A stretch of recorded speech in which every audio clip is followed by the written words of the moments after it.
Hello, my name is Dr. Joel Shertok, and I'm president of Process Industries Consultants, a chemical engineering consultancy located in Newark, Delaware.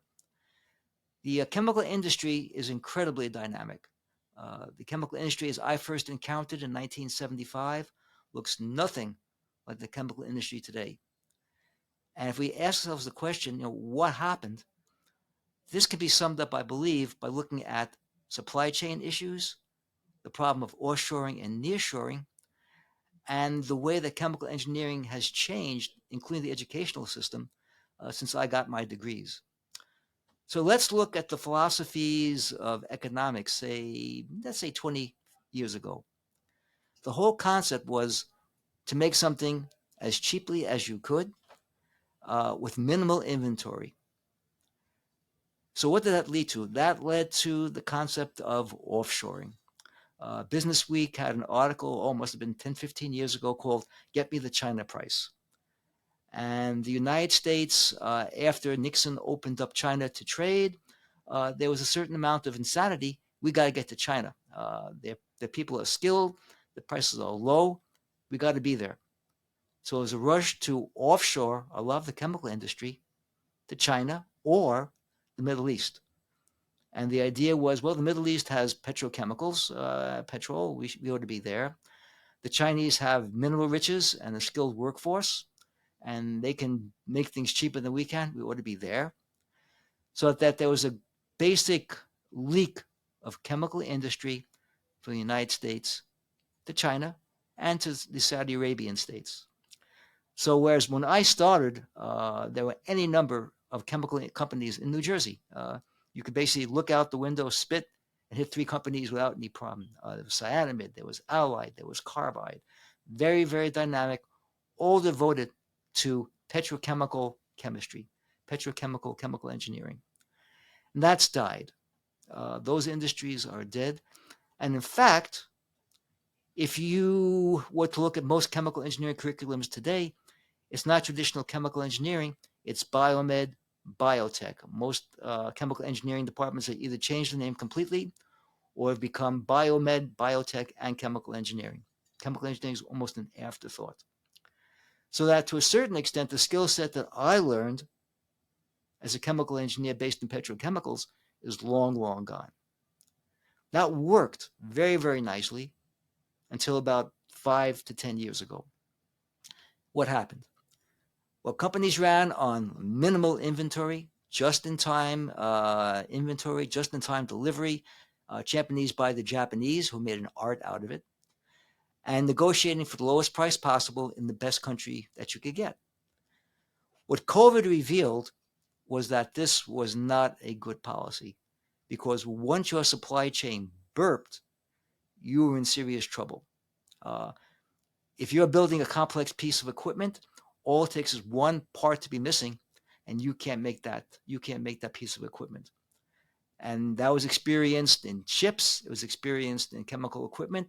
Things that used to take maybe a month to get, 2 months to get, suddenly took a year. I ordered one of my projects. I ordered a simple gate valve that was probably the most commoditized piece of equipment there was. It couldn't be made. It took months to get the right automatic gate valve. Just amazing, just amazing. So what did this lead to? What are we seeing today? We're seeing a revolt to an extent to these concepts of the 80s and 90s. We're seeing concepts of nearshoring. What does nearshoring mean? Nearshoring means taking things out of foreign countries and bringing them back to the United States. And this is being encouraged by the government to a certain extent by putting pretty stiff import duties on materials coming in from, say, China, countries that I consider perhaps not the most friendly to us. So this creates many opportunities for chemical engineers. There's a rebuilding of capital equipment, a rebuilding of chemical plants in the United States, and also repurposing plants that have already exist and have been shut down, whose equipment can be repurposed for different reasons. Also, we have realized that having just-in-time delivery works fine when your supply chains are robust. If supply chains are not robust, you have serious issues when you try and move things. So let's consider, is China a friend or an enemy? Depends on the day of the week. Is the Middle East reliable? Well, just pick up your paper and figure out what's going on. And yet we're depending on these foreign countries to supply our commodity chemicals, our steel, in some cases our chips. And this has caused kind of a counter revolution in what was considered the gospel in the 80s and 90s.